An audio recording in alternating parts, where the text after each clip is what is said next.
Ovdje želimo da zarez zamijenimo razmakom. Selektujemo podatke. Odemo na Find and Replace.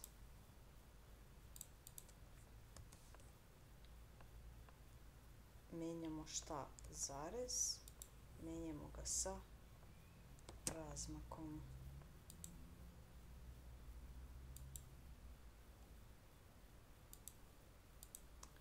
Ovdje želimo da se oslobodimo uglasnih zagrada. Postupak je isti.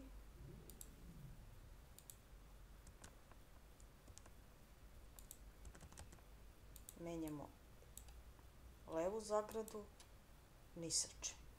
Dakle, ovdje ostaje prazno.